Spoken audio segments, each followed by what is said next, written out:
Hey team, welcome back to Entertaining Interviews. You've caught us on a bonus episode. That is because we're not in the Plastic Groove studios, although we do have the celebrity couch. And let's see who's on that couch today. Hello everyone, I'm Rich Turner, local filmmaker and founder of the New Zealand Filmmakers Collective. Cool, so you mentioned the New Zealand Filmmakers Collective just recently. Do you want to explain a little bit about what that does? Absolutely.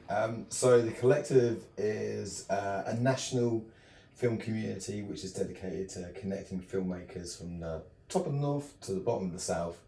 And it's really as a platform for people to share their work, advertise jobs, because it's a big thing about feeding into the industry and making sure that as filmmakers we are getting work. A producing network as well is a really big thing. So if they're posting for help, you can find it on the collective. And there's definitely going to be a bit more focus as to the group's direction. So we're looking to do a bit more tutorials, spotlights on local filmmakers across the country, and just all things film related, basically. Yeah. So I saw something recently. You guys have obviously done a bit of work as the collective and whatnot, but there was something that about 48 hours or something. Do you want to explain that a little? There's a couple of things that the collective's been involved with. We as in the collective admin and some of the I guess key members have contributed to a number of film productions, especially in Wellington. So we've helped out on a couple of Toy Fakari shoots for their final films, be it like production services or so on and so forth. We've worked with filmmakers like Bernie Rao, who's having amazing success with his feature film, Killer Sofa, I think is what it's called, which was, as far as I'm led to believe from Bernie, a lot of it was kind of produced through the collective services, so kind of indirectly from the admin, but definitely in the group. And there's a number of short films that we're constantly involved in. I guess our biggest success though, Axel, is this year we gave the Best Disqualified award at this year's VF Vista 48-hour film festival, which is a huge milestone for us, considering it started from me and a handful of people in a lounge in Christchurch after the quake. So yeah, that's probably what you saw actually, mate. The 48 hours. So obviously you're no stranger to the film industry. Seeing a couple of cameras in front of your face might be a little bit different because you're a filmmaker rather than an actor, aren't you? Absolutely. Yeah. Do you want to talk about some of the projects that you've been involved in, like besides the collective? Yeah. So I'm an independent filmmaker, and in New Zealand it sometimes means wearing many different hats. So for me, my journey is art department, producing, first AD, and of course directing. I think with most New Zealand filmmakers there's an element of directing in their personal journey. And I've been lucky enough to have done a couple of short films. I've won a couple of awards for one film in particular. But I guess the projects I've been working on recently and the films that I've worked on are very drama focused. I was very fortunate to be in a position to produce one of the Toy Fakari final films with some amazing people, amazing talented students and professional filmmakers. I had the privilege of working with Brian Gray Smith, who is one of the directors for Waru, on a short film called Crystal, with the incredible Ginny Law, who's the DOP. And Bryce has had some amazing success with her films. I think she's working on something at the moment. I won't say the name just in case it's all under the radar or hush hush. But I mean, for me, contributing to other people's productions has been the focus for probably the last 18 months. Definitely got ideas in my head for projects that I do want to do. But yeah, I think recently it's just been helping other people and getting their projects and ideas across the line. It's important for me to try and encourage other filmmakers to get them where they go, and from there I kind of upskill myself as well. Yeah, I suppose it's a very good point. It's a matter of helping those, especially in New Zealand, to form that network to be able to do the films that you want to do. Because without that network in New Zealand, you're shit out of luck. Yeah, I mean, if you want to be ambitious as well, like a lot of us filmmakers in New Zealand, or especially in my circle in Wellington, we're want to be sci-fi, horror, and fantasy directors. So, working on other people's films and just trying bits and pieces out all adds to your skill set and problem solving abilities. So it's really good to make your own films. And I strongly encourage that, and it's definitely in my future, especially in the next couple of months. But working with other people's and kind of brainstorming solutions has been really useful, really, really useful. Talking to you and whatnot for the last little bit, especially with setting up and stuff, I have not sensed a Kiwi accent. Do you want to talk about a little bit about your upbringing, where you're from? Rumbled, yeah. I'm not a native New Zealander. I wasn't born here. I'm a Brit. I'm from Southampton, Portsmouth area, so South England. Came over here when I was 17 years old, so a few years now. Came to Wellington with basically the hope to be a part of the Lord of the Rings or the Hobbit, as most people did. I left just after Return of the King was released, and it's just one of those movies that just kind of blew your mind. And when the folks basically broke it to the family that were moving to New Zealand, and being an aspiring filmmaker myself, given the choice to stay in the UK or come to New Zealand, I was like, right, I'm going to go to New Zealand. And at first it's kind of hard, but this is where I would definitely call home. England's a great place for people who want a different kind of culture shock or for work, especially in the film industry. It's one of those checklist places. But New Zealand's definitely home. So you were talking about all these film jobs and stuff that you've done before, obviously with the collective, and you've got your own stuff, and you've worked with others and all that kind of stuff. But I mean, it hasn't stopped there. You're now working at Weta, and as a technician, I believe. What does that involve? Yeah, that's pretty cool. And it's been a journey to get to that. Interesting thing about that path is, when I first moved to New Zealand, I was in this period where I wasn't sure about university, so I worked in Mighty 10 on Tory Street at the time, and what I used to do is I used to flick through the yellow pages. That's when people used yellow pages, so I flicked through the yellow pages, and I used to call up all the film studios, trying how to find a way to get in. I wanted to be in the art department, I wanted to do special effects or monsters or props, something like that.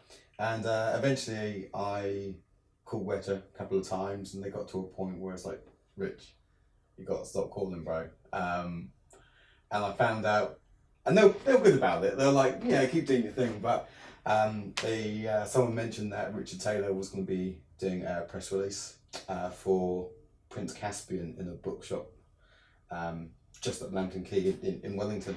So I went there after work with a sketchbook in my bag and hidden Dimmocks, which was the bookshop.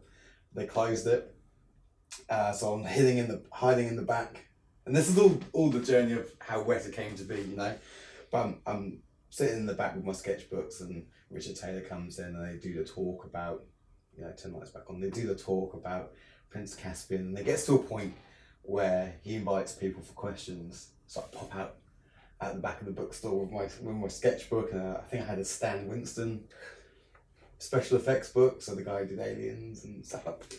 And I went up to Richard Taylor and was like, how do I get you a job? Like, straight up to him. And he was like, you've got to do 3 things. You've got to go to University of Canterbury. Don't know why that one, but he said it. And study film or sculpture. So I went and studied film, get an area of expertise. So I went to Pinewood Studios and learned set design and drafting. And the third one is probably the most important, was to persevere. So I did all of that, finished university, did Pinewood training, and then I got to Weta. I found out his assistants, and I emailed him and said, hey, I've done everything that Richard's told me to do. This is some of my work. And I just kept staying in the loop, trying to find my way in there. And eventually, after some time, after a couple of years, man, they said there was a position going in this particular department I'm in. and the interview process was awesome. Like it's an amazing, inspiring place to work, and I'm very fortunate to work there. It's really cool, but it's been a journey, and it's a testament to anyone that wants to work for like Weta or a big art department, prop house, special effects house. It's like never be disheartened. Like these places are hard to get into, but when you're into, like it's awesome. So you were mentioning, the journey that it took up to Weta and all that kind of stuff, and with your previous job in banking, you kind of got a room named after yourself. How does that kind of feel? The Rich Turner room. Yeah. It's pretty surreal. Yeah. Do you know what? It's a topic I don't really like talking about because I kind of find it a little bit pretentious.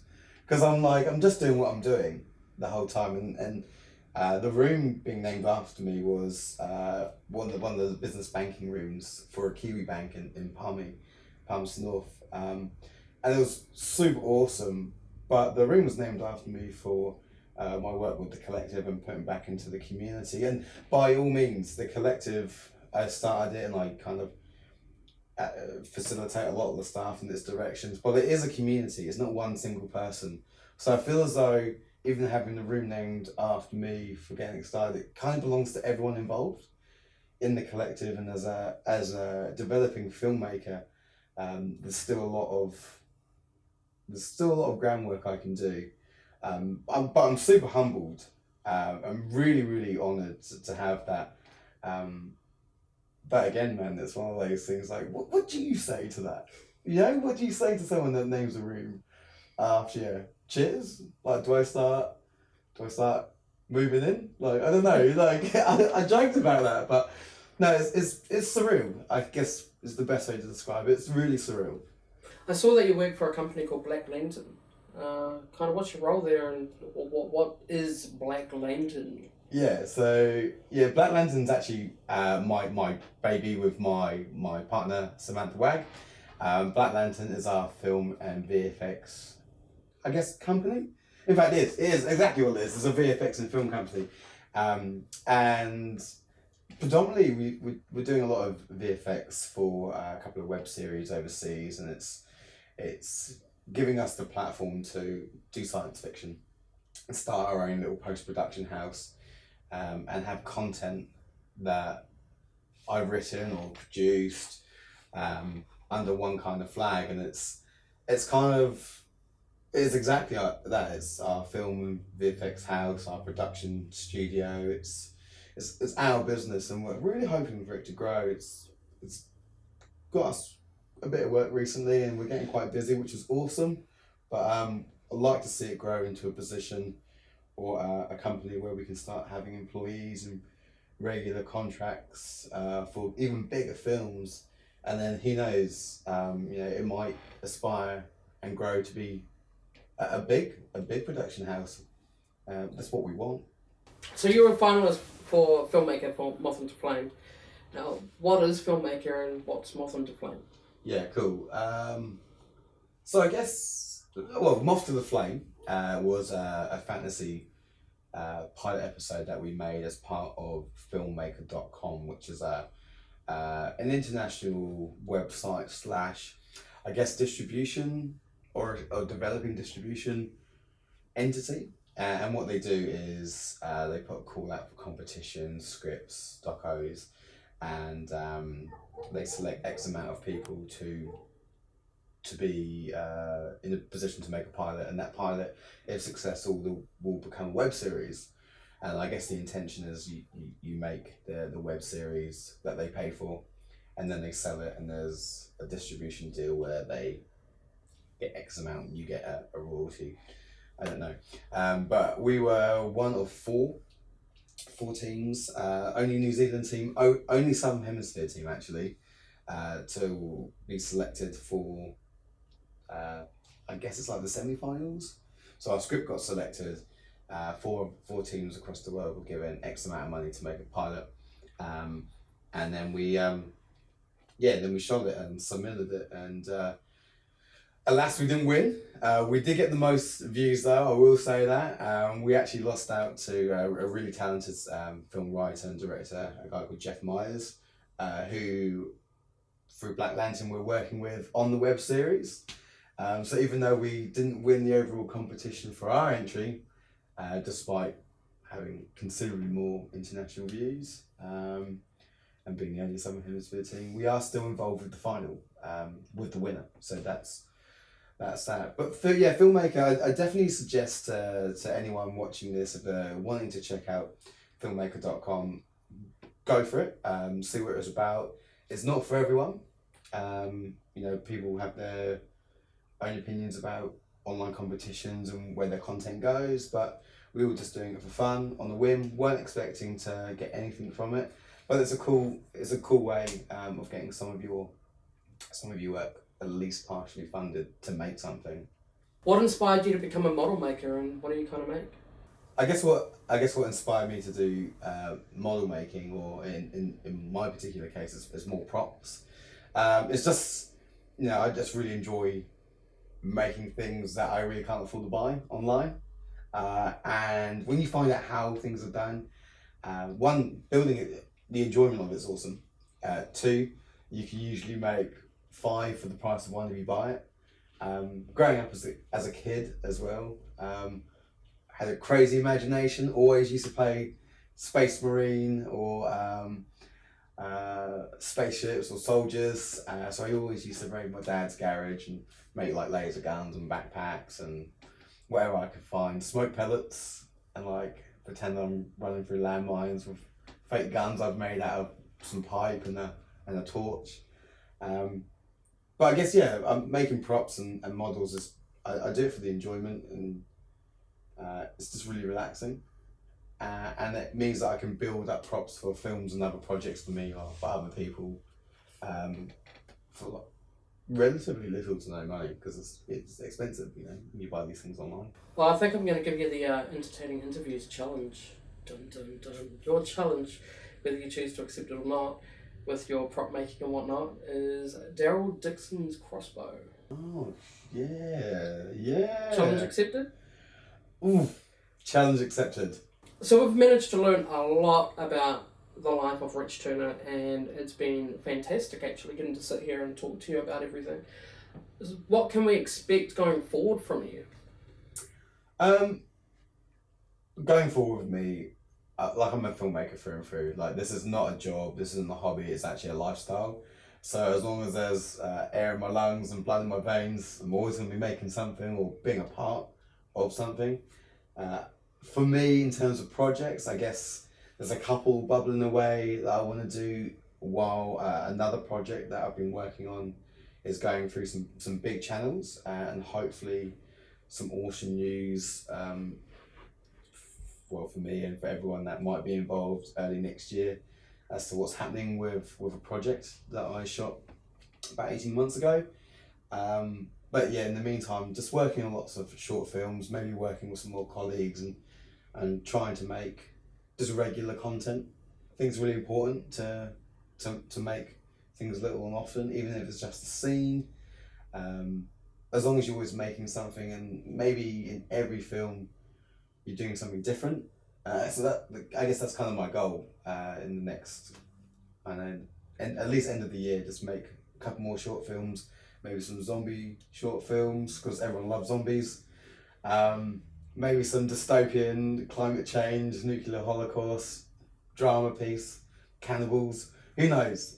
But I definitely will be making something. Yeah. How do people kind of keep up with Rich Turner? Yeah, I guess if you want to keep up with what I'm up to, you can find me on Facebook, just Rich Turner, with the handle Jedi Knight. Check me out there. It's probably not as exciting as it could be, but it definitely used to be if you scroll back. Check out Black Lantern on Instagram, Black Lantern on Vimeo. We've definitely got a lot more content coming out on Instagram.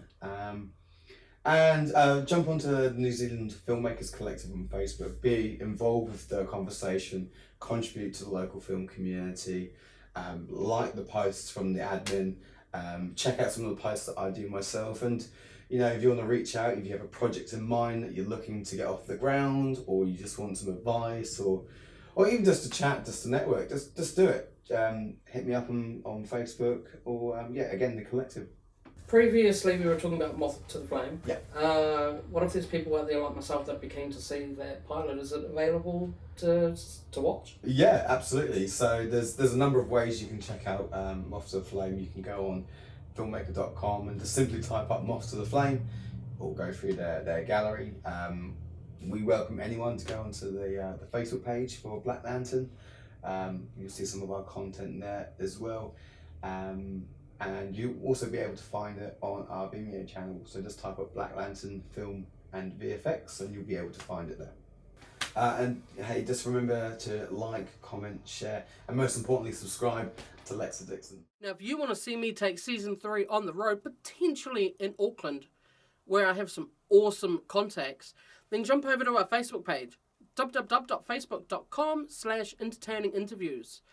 And around that page, you will see a link on how you can support this channel to be able to make that happen. Hopefully you enjoyed Entertaining Interview Season 2. We had a whole ball of fun filming it.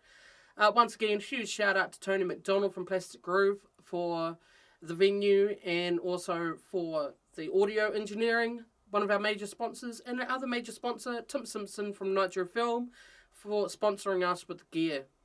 So, like I said, jump over to our Facebook page, check it out, jump in and help us out, take Season 3 on the road, and hopefully we'll be seeing you guys again very soon.